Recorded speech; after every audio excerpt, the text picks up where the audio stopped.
সম্প্রতি এসআইআর সমীক্ষায় বিহারে বাদ পড়েছে প্রায় ৬৫ লক্ষ ভোটারের নাম। এরপর সম্ভবত আগস্টে পশ্চিমবঙ্গে শুরু হবে ভোটার তালিকা সংশোধনের কাজ। সেক্ষেত্রে ভোটার আধার বা রেশন কার্ড নয়, নির্বাচন কমিশনের বেঁধে দেওয়া 11টি গুরুত্বপূর্ণ নথিকেই যোগ্যতার প্রমাণপত্র হিসেবে দাখিল করতে হবে, যা নিয়ে ইতিমধ্যেই দ্বিধায় রাজ্যবাসী। এ প্রসঙ্গে প্রাক্তন প্রদেশ কংগ্রেস সভাপতি অধীর রঞ্জন চৌধুরী মনে করেন, নির্বাচন কমিশনের দূরদর্শিতার অভাবেই সাধারণ মানুষের মনে এত সংশয়।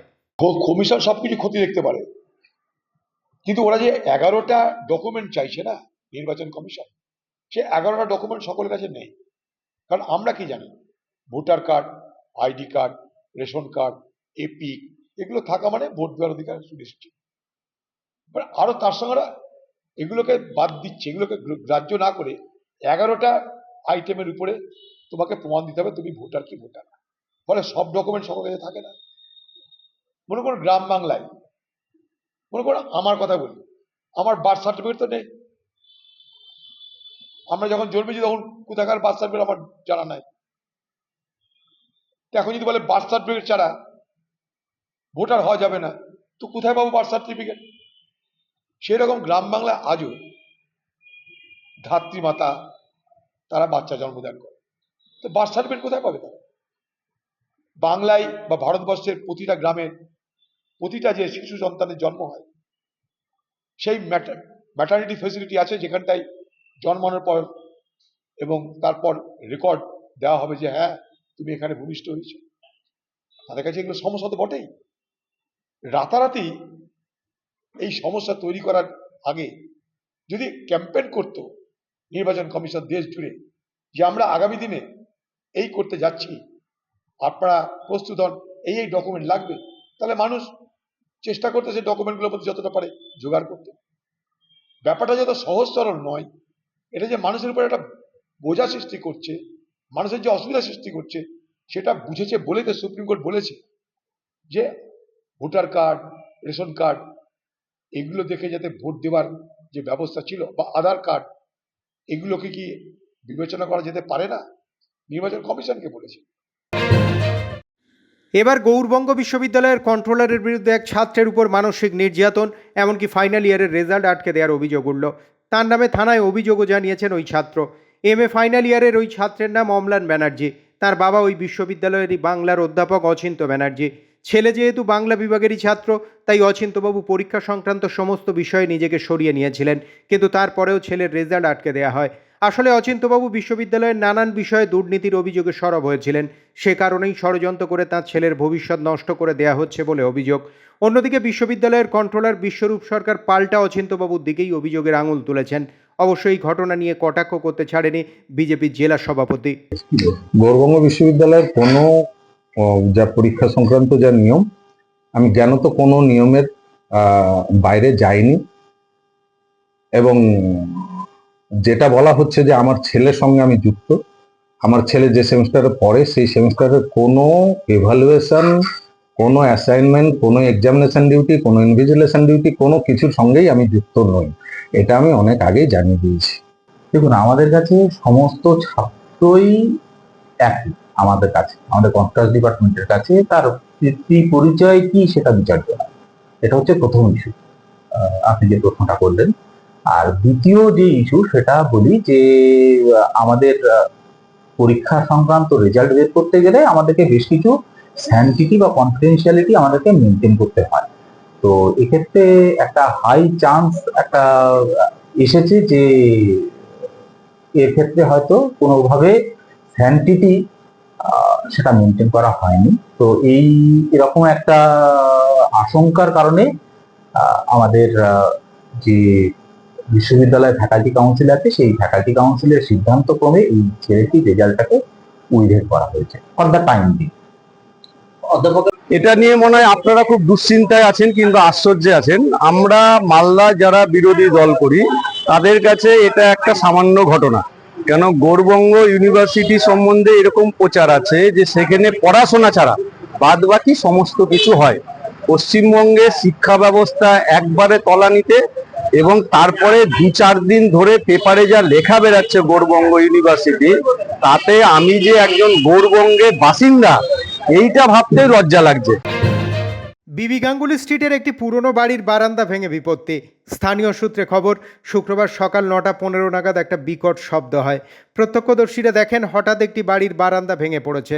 ওই বাড়ির নিচেই ছিল একাধিক দোকান। ওই সময় দোকানগুলি খোলাও ছিল, কিন্তু হতাহতের কোনো ঘটনা ঘটেনি। ঘটনাস্থলে পৌঁছেছে পুলিশ এবং ডিজাস্টার কন্ট্রোল ম্যানেজমেন্টের টিম। পুরসভাকে একাধিকবার বলা সত্ত্বেও কোনো পদক্ষেপ নেয়নি বলে দাবি স্থানীয় তৃণমূল কাউন্সিলরের। মালদার কালিয়াচকের বাসিন্দা আমির শেখ 2.5-3 মাস আগে রাজস্থানে কাজ করতে গিয়েছিল, কিন্তু সেখানে তার আধার কার্ড থাকা সত্ত্বেও বাংলাদেশি সন্দেহে গ্রেপ্তার করে প্রায় 2 মাস ডিটেনশন ক্যাম্পে রাখা হয়। তারপর তাকে রাজস্থান পুলিশ উত্তর 24 পরগনার বসিরহাট সীমান্ত দিয়ে বিএসএফের মাধ্যমে বাংলাদেশের সাতক্ষীরা জেলায় পুশব্যাক করে। জেসিবির সাহায্যে তাকে ওপারে ছাড়া হয় বলে পরিবারের অভিযোগ। বাংলাদেশ থেকে সোশ্যাল মিডিয়ায় ভিডিও আপলোড করে ওই পরিযায়ী শ্রমিক। সেই ভাইরাল ভিডিও দেখে কান্নায় ভেঙে পড়ে তার পরিবার। আমাকে ধরেছে রাজস্থান থেকে বেলপাড়া থেকে উঠে আমাকে ওখান থেকে নিয়ে বলছে তোর আধার কার্ড আছে, আমি দেখালাম আছে, বলছে তোর বাড়ি যত ডকুমেন্টস আছে দাদা দাদি যা ডকুমেন্টস আছে সব দরকার।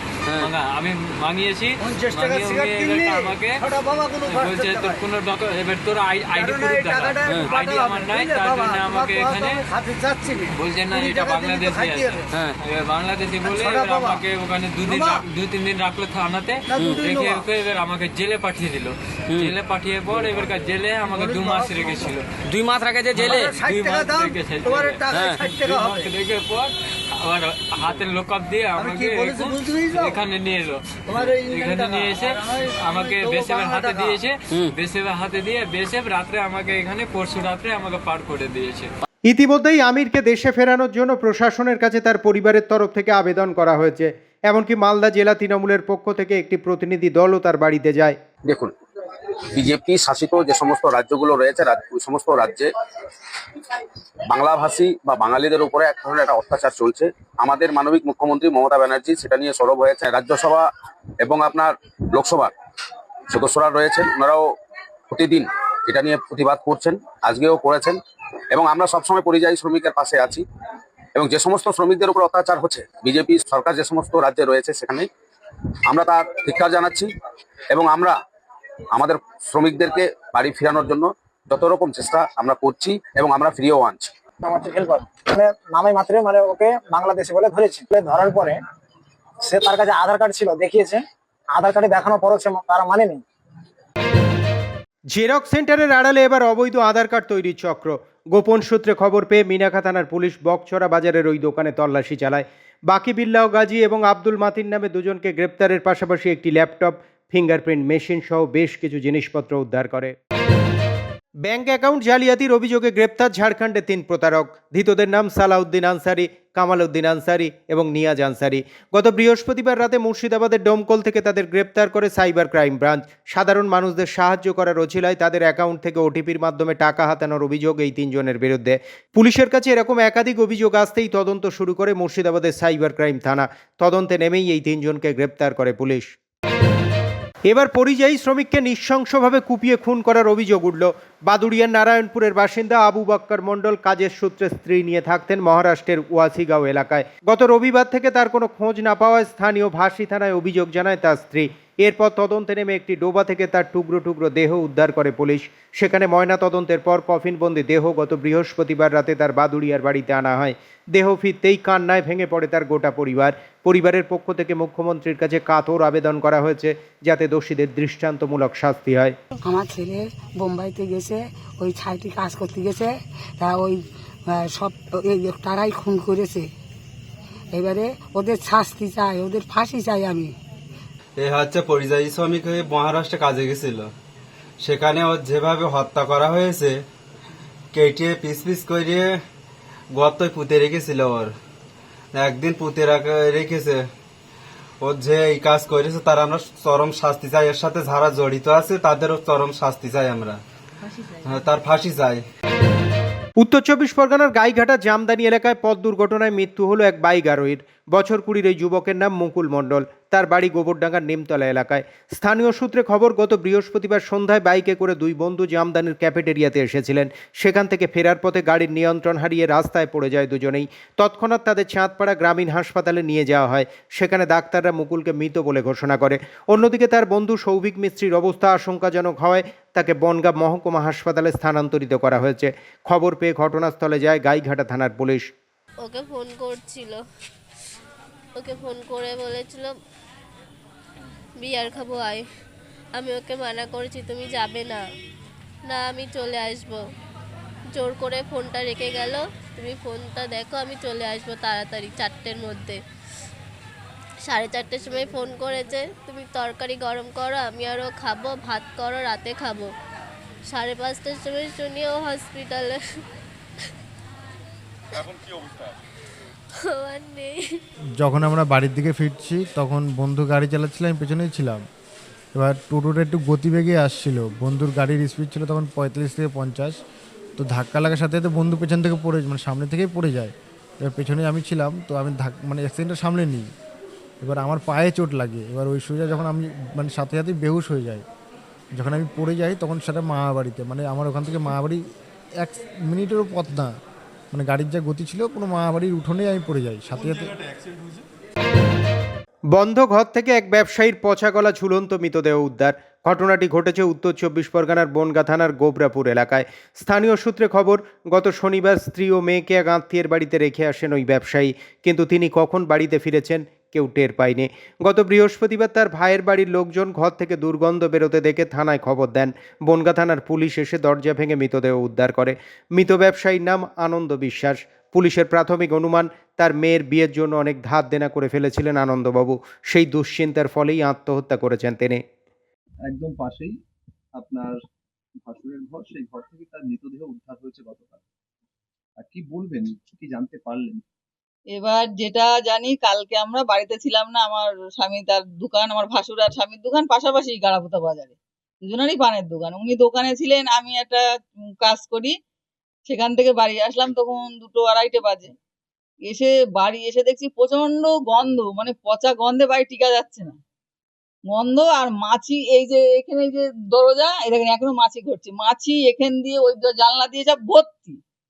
এবার তখনই ভাবছি যে কি হলো ঘরের মধ্যে। ওরা শনিবার থেকে কেউ বাড়ি নেই, 3জনই একসঙ্গে বেরিয়ে গেছে বাড়ির থেকে শনিবারের দিন। এবার কোথায় গিয়েছে আমাদের বলেও যায়নি। তারপরে পরে শুনলাম যে ওনার এক শালির বাড়ি, সেখানে গেছে। এবার উনি কবে বাড়ি এসেছে তাও জানি না। একদিন দেখছিলাম যে শুনলাম বাড়ি এসেছে নাকি, তা আমাদের ফোন করেও জানায়নি বাড়ি এসেছে কিনা, লোকের কাছে শুনলাম খবর নিয়েছে। তারপরে এই কালকে এই শুনে তখন ওরা নাকি ফোনে কেউ পাচ্ছে না, সব লোকজন আসছে পাওনাদার, তারাও ফোনে পাচ্ছে না, যোগাযোগ করতে পারছে না, সুইচ অফ। আমি যেটুকানি জেনেছি সেটা হচ্ছে, আমাকে কালকে সন্ধ্যের সময় বনগাঁ থানা থেকে উত্তম বাবু ফোন করেছিল যে আপনার ওইখানে গোবরাপুরে একটা হ্যাঙ্গিং কেস আছে, আপনি কি জানেন? আমি বলছি আমি তো জানি না, তবে আমি জেনে নিচ্ছি। তখন আমি প্রাক্তন প্রধান সুশান্ত দত্তকে ফোন করি। সুশান্ত দত্ত বলল যে হ্যাঁ এখানে হয়েছে, এই আনন্দ বিশ্বাস নাম, তা ও গিয়েছিল ওর পরিবার।